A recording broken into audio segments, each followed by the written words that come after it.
I caved. Yep, I bought a PlayStation 5. I have a PlayStation 5 now. Cool thing is though is that my friend did the account sharing thing with me, letting me play all the games he has pretty much for free, saving me hundreds of dollars, so that's cool. So naturally, this is the first one I had to play, so let's finally talk about it now that I've beaten it.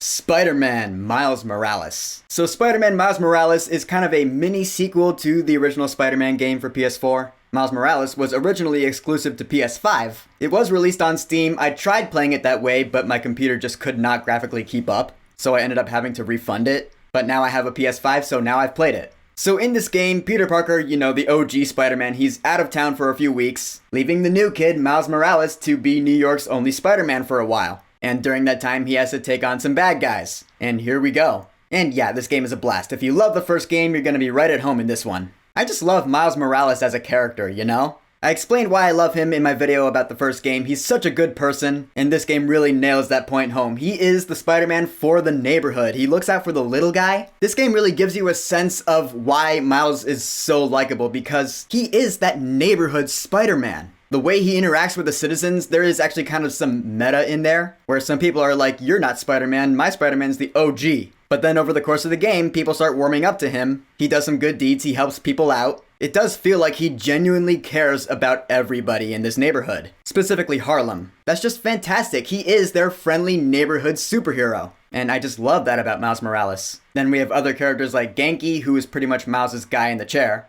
He's fun and likable. Finn, played by Jasmine Savoy Brown from Scream. It's funny, seeing that face, I was like, I've seen that face somewhere before. I had to look it up, and I was like, holy shit, that's great for her. And she ends up being like one of the best characters in the story. And this being a Miles Morales story, of course, we have to have Aaron Davis, his uncle, in this game. He's also known as the Prowler. Into the Spider-Verse had that too. He and Spider-Man have a really good dynamic going in this game. I don't want to give too much away, but it surprised me where they went. I thought it was really well done. The main villain in this game is the Tinkerer, and I will say this is a better villain than Martin Lee, Mr. Negative, was in the first Spider-Man game. I'd say the Tinkerer here is as good of a villain as Doc Ock was. Great story, great backstory, great motivation. That's what really pushed this story to being a solid Spider-Man story, man. It's the dynamic that Miles has with the Tinkerer. The dialogue that happens between them, you're like, yep, this is as great of a Spider-Man story as any. And I will say without batting an eyelash that the Tinkerer in this game is much more interesting and dynamic than the Tinkerer was in the MCU.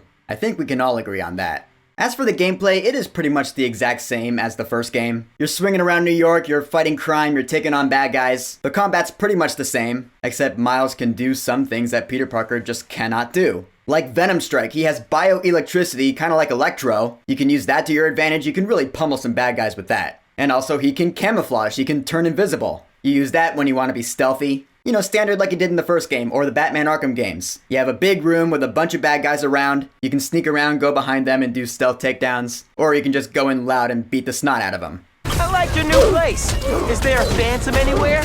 And unlike Batman, he can take a few shots, because Spider-Man can self-heal, which is pretty useful, I'm not gonna lie. I mean, the final boss fight, no spoilers, but the final boss fight, I was just dodge, because I'm getting low on health, because this boss keeps hitting me with this barrage of crap. I kept using up Venom Charge because I had to self-heal. Perfect dodges build up Venom, Venom lets me heal. And eventually I was like, oh sweet, alright, I can go in. Oh, I got hit. Dodge, Venom, heal, rinse and repeat. That got kind of obnoxious, but I did get it done. It was a learning curve, but that's probably because I'm still getting used to using a DualSense controller, as opposed to a keyboard and mouse. Some things are easier, some things are not. I was surprised though at how well I could aim with a controller. It's not as difficult as it is on a Switch, for example. And this being a PS5 game, the graphics, oh my god, yeah, they are just straight up gorgeous. New York is beautiful in this game. It's Christmas time, or at least it's winter time. So it's snowing and there are snowstorms, which actually leads this to being the most accurate depiction of New York I've ever seen in fiction. Yeah, dingy, gray, cloudy, snowy, cold. That's the New York I know. So props to that. I will say the story in this game is really short. Like, before you go to the final boss fight, there's a little notice saying, alright, this is your last chance to, upgrade your suits and stuff before the final mission of the story. When that message popped up, I was like, oh, already? I'm already getting to the end? That didn't take long. Yeah, this game took me like 2-3 days to beat. Which I guess does explain why this game costs $50 instead of $60. Cause it's just kind of a mini-sequel, It's Spider-Man 1.5, when Spider-Man 2 is coming out this fall, and I'll be able to play it on time when it comes out. Oh! But as short as the story is in this game, it's still a great one. As for all the extras in this game, I love all the extras. Again, you have different suits, different gadgets, and actually a lot of the suits have emotional meanings behind them in this game, which I also really love. Like there's a side mission where you end up with a suit that's just your regular suit, but then you have a scarf and a beanie with earmuffs. That had plenty of emotion behind it, and I loved it. I was like, that was really sweet. And not gonna lie, once I got that, I used it for the rest of the main story, because I liked it that much. And yeah, the side missions, they're also great.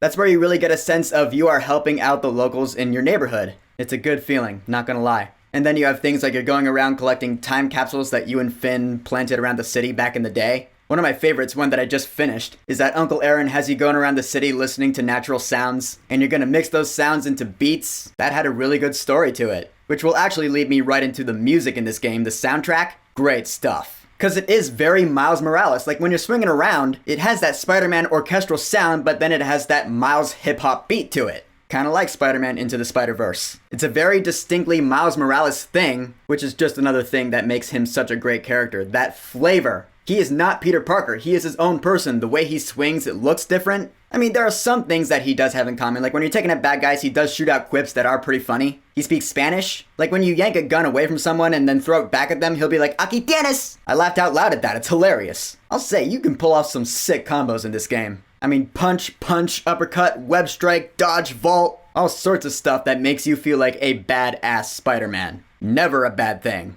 So in the end, Spider-Man Miles Morales is awesome. And now I'll be spending time swinging around the city doing some post-game cleanup, which I can't wait to get back to. Like, I had to rip myself away from doing it just this morning so I could make this video. It's that addicting and fun. That's how Spider-Man works. The graphics are insane. You love all the characters. Miles, it's my man right there. I mean, obviously I love Peter Parker too, but now I have two Spider-Men that I love. And I can't wait to see them team up in the next installment. Bring it on, I'm ready. So Spider-Man Miles Morales, have you played it? What are your thoughts on it? Whatever you think, go ahead and leave a comment. And of course, thank you for subscribing. Peace!